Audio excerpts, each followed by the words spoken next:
Anda masih bersama kami di iNews Siang. Pemirsa, satu desa di Ponorogo, Jawa Timur diisolasi setelah ratusan warga datang ke pemakaman penderita COVID-19. Satu warga dinyatakan positif COVID-19 dan kini menjalani perawatan di rumah sakit.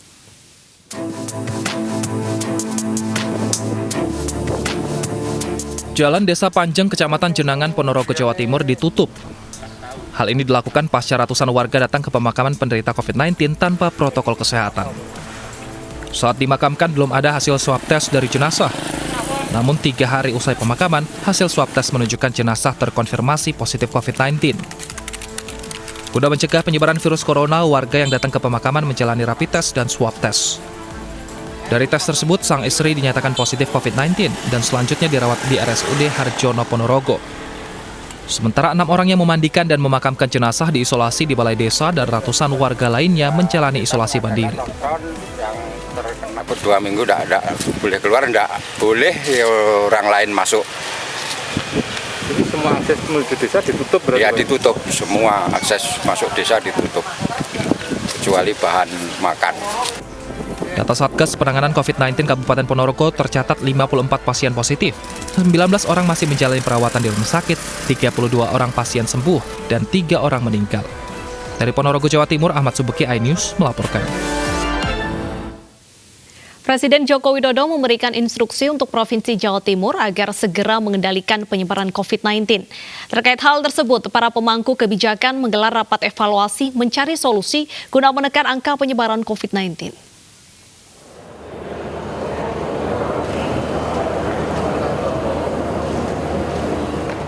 Senin malam rapat evaluasi pembahasan penanganan COVID-19 di Jawa Timur yang dihadiri Gubernur dan Kapolda Jatim serta Pangdam 5 Brawijaya Surabaya menghasilkan 4 alternatif solusi menekan penyebaran COVID-19.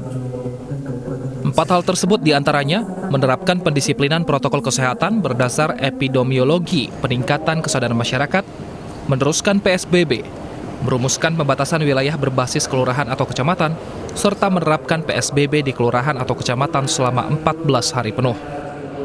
Segala sesuatunya kita harus persiapkan.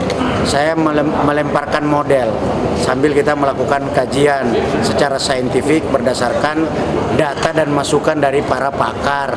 Pakar apa? Pakar epidemiologi, pakar ekonomi, ya tahu? Nah itu. Hingga kini pemerintah terus berupaya menekan penyebaran COVID-19 di Jawa Timur, namun penyebaran masih terus bertambah. Bahkan kasus COVID-19 di Jawa Timur mencapai 14.568 kasus dan tertinggi di Indonesia.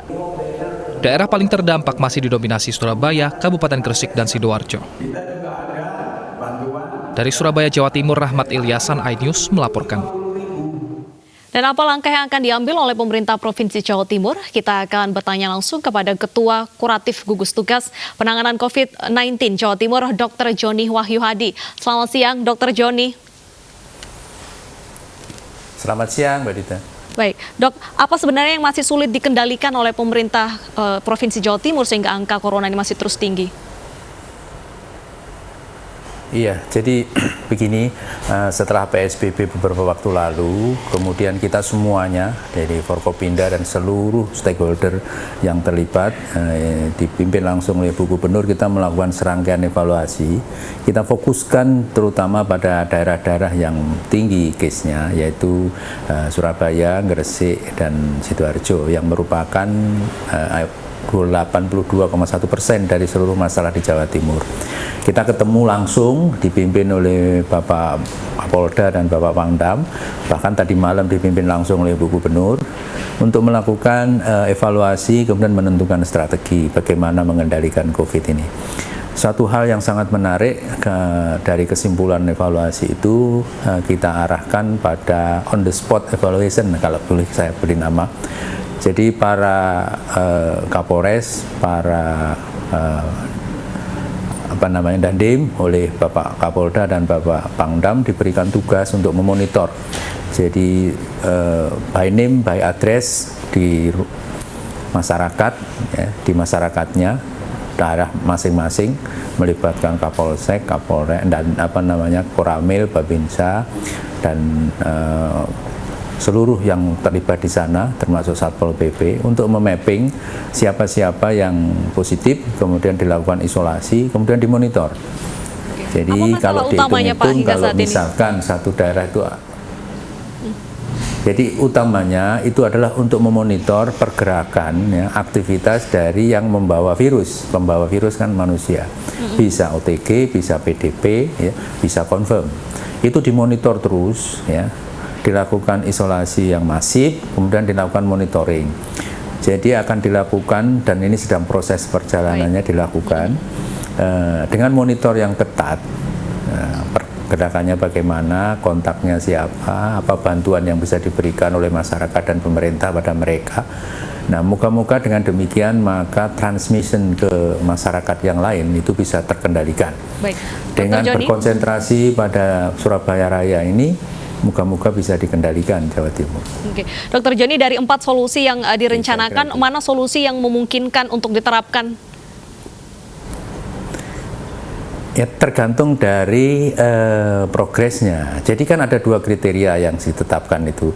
Jadi ide dari Bapak Kapolda yang disupport Bapak Pangdam, di Bu Gubernur juga sudah diberikan laporan, dan beliau kemarin bertiga memimpin rapat. Dari 4 opsi yang disampaikan kemarin tergantung dari capaian parameter epidemiologis dan ketaatan masyarakat terhadap protokol kesehatan. Jadi ini suatu ide yang luar biasa. Ini ide dari Bapak Kapolda ini luar biasa. Jadi 4 alternatif itu tergantung dari capaian yang kita capai, apakah secara epidemiologis bisa diterima. Katakanlah yang gampang saja, yaitu tentang attack rate, tentang transmission rate, ya.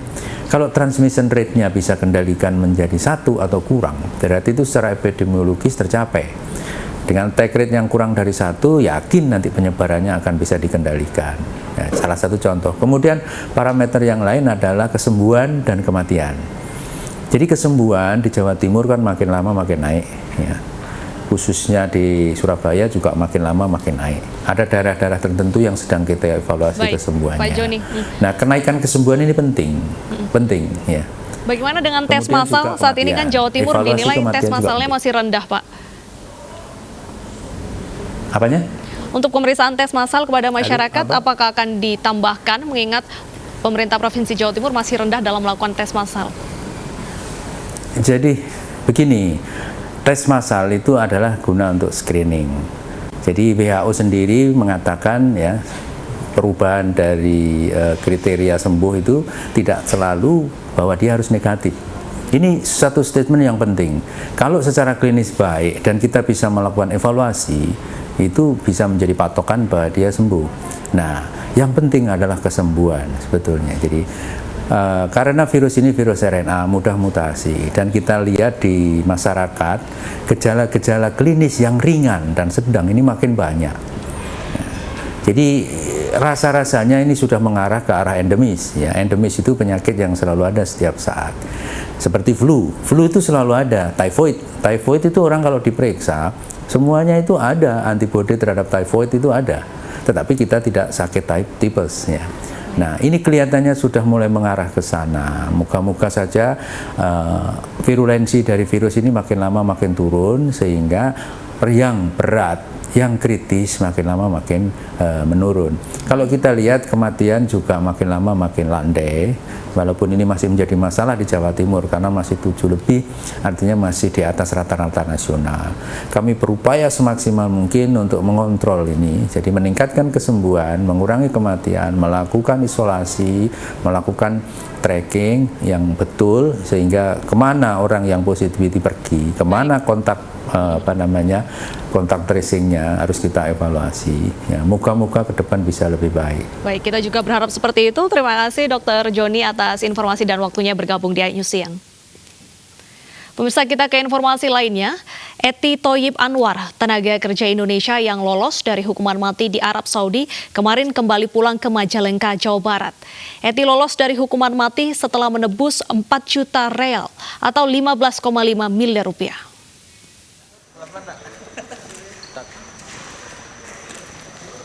Eti Thoyib Anwar, tenaga kerja Indonesia, Senin sore tiba di Terminal 3 Bandara Soekarno-Hatta, Tangerang, Banten. Eti merupakan TKI yang lolos dari hukuman mati setelah membayar denda 4 juta real atau setara 15,5 miliar rupiah. Kedatangan Eti di tanah air disambut Menteri Tenaga Kerja Ida Fauziah. Eti bekerja di Taif, Arab Saudi sejak tahun 2001, baru bekerja 1 tahun. Eti dituduh menjadi penyebab tewasnya majikannya, Faizal Al-Gamdi. Pengadilan memutuskan Eti dihukum mati. Selama 19 tahun ditahan, proses negosiasi terus berjalan hingga akhirnya keluarga majikan memaafkan dengan syarat membayar tebusan 4 juta real. Iya, padahal majikan saya itu pergi ke Jeddah naik mobil sendiri. Pergi paginya sarapan sama istrinya, malamnya makan di restoran. Di Jeddah 2 minggu, ke sana kemari. Apa kata saya kesalahan saya, tapi udah walaupun bagaimana saya di sana menjerit-jerit, saya kebunuh tetap aja saya di penjara. Sebenarnya ini karena lagi-lagi karena ada persoalan bahasanya. Yang kesalahpahaman. Kalau Bu Eti ini karena kesalahpahaman. Beliau dituduhkan dengan menggunakan bahasa Arab yang beliau memberikan kesaksian yang berbeda dengan yang sesungguhnya. Kira-kira gitu, ini karena persoalan bahasa. Waktu itu memang belum dilakukan pendampingan sehingga kemudian divonis beliau bersalah. Kementerian Tenaga Kerja akan memantau perkembangan Eti Thoyib Anwar yang akan menjalani masa karantina di Wisma Atlet Kemayoran Jakarta selama 14 hari sebelum pulang ke kampung halamannya di Majalengka, Jawa Barat. Dari Tangerang, Banten, Hasnugraha Ayus melaporkan. Keinginan masyarakat ikut berdonasi melalui program Kami Bisa, Kami Peduli untuk berjuang melawan COVID-19 terus meningkat. Donasi masyarakat yang terkumpul melalui rekening MNC Peduli langsung diserahkan kepada tenaga medis yang berada di rumah sakit. Kali ini pemirsa, bantuan disalurkan dalam bentuk makanan siap saji yang diantar langsung ke Rumah Sakit Harapan Jayakarta, Jakarta Timur.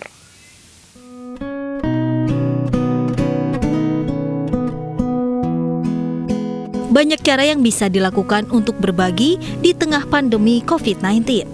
Seperti yang dilakukan oleh tim MNC Peduli ini.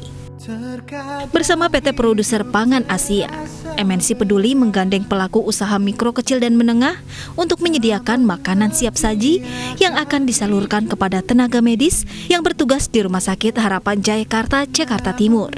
Makanan siap saji yang dikemas dalam kotak ini dibeli menggunakan hasil donasi masyarakat melalui program Kami Bisa, Kami Peduli.